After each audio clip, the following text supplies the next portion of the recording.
Ito ang reading mo, Libra. Welcome back to our channel. Naway nasa mabuti kayong kalagayan while watching the channel. Sa general reading, kayo nang bahalang magpalit-palit ang situation nyo sa reading ko.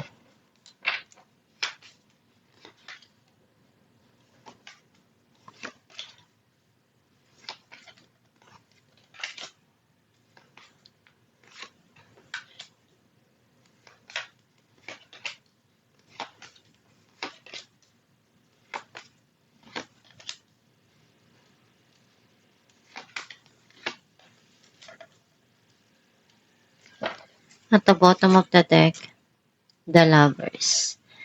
I feel like ang nasisense ko na energy mo, nakita ko na andun yung pagmamahal sa puso mo na gusto mong iparamdam dun sa taong mahal mo. Ang mensahe ng card mo, may mga bagay ngayon na dumarating sa buhay mo na hindi mo inaasahan. Either nagkakaroon ng pagtatalo or may tao na sinisiraan ka na hindi mo alam.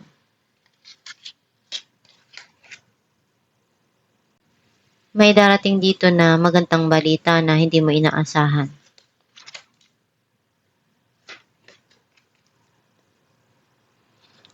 Nagkakaroon na ng clarity yung mga nangyari sa buhay mo or dun sa mga nangyari sa nakaraan. Some of you may justice ka dito na makukuha.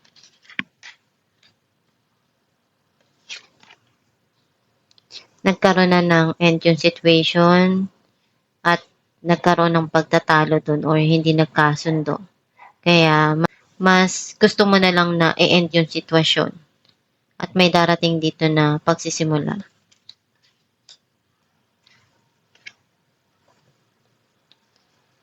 Itong taon na to, hindi siya magpapatalo sa mga salita niya. Hanggat kaya niyang makipagdiskusyon or gumawa ng paraan, gagawin niya. Andun yung pride niya palagi na hindi niya isusuko yun.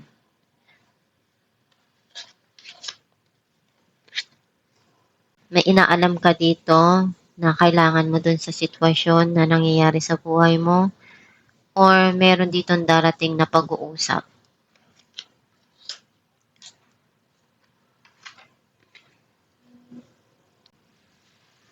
Naaalala mo pa rin yung mga nangyari sa nakaraan. Hindi mo pa rin yun basta-basta mapakawalan kasi may mga pinaghuhugutan ka doon or may mga bagay lang talaga na para sa'yo mahirap kalimutan.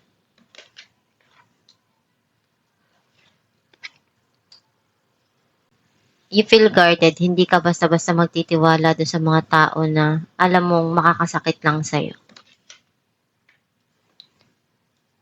Clarify natin ang the moon.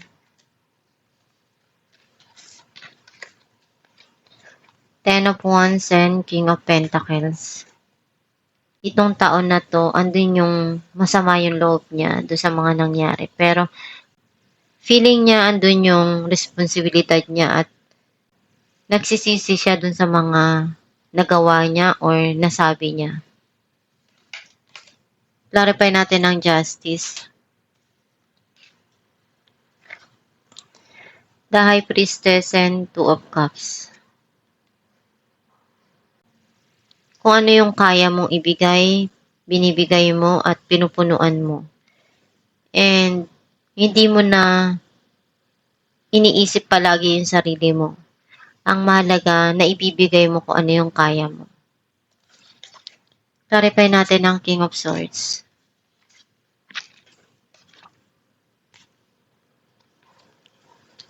Judgment and Queen of Pentacles. You're thinking about to invest kung ano yung kaya mo. Unti-unti ka nang naghihil doon sa mga nangyari at natututo ka na. Meron kang gustong makuha dito na hustisya doon sa mga nasabi nitong tao na to sa'yo. Clarify natin ang The Hermit.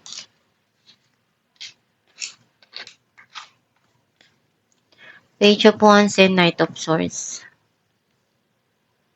May darating dito na communication or pag-uusap. Some of you, clarity dun sa mga nangyari sa buhay mo sa nakaraan. Clarify natin ang Page of Wands. Death and Strength. Natuto ka na magpakatatag dun sa mga nangyari sa buhay mo.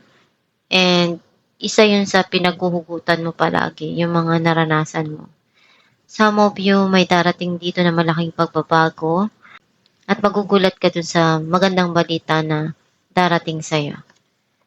Clarify natin ang The Tower. Five of Swords and King of Swords. Gusto mo nang kalimutan yung mga nangyari na hindi maganda at kung ano yung pagtatalo na yon, mas gusto mo nang tapusin yun at intindihin kung ano yung makakabuti dun sa sitwasyon. Clarify natin ang Ace of Swords. Seven of Cups and Page of Cups. May mga opportunity na dumarating sa buhay mo, pero hindi mo alam kung paano mo pagdedesisyonan or ano yung pipiliin mo. At nagkakaroon ngayon ng linaw para sa'yo kung ano yung dapat mong gawin dun sa sitwasyon na yun.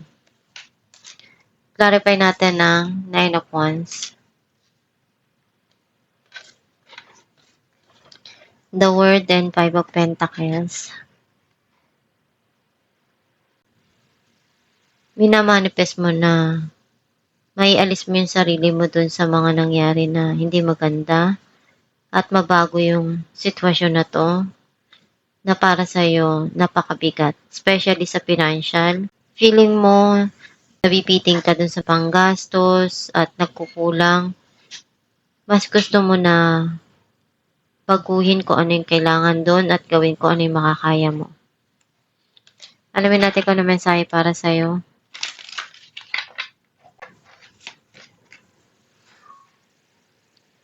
I slow down and listen to the guidance that's available to me.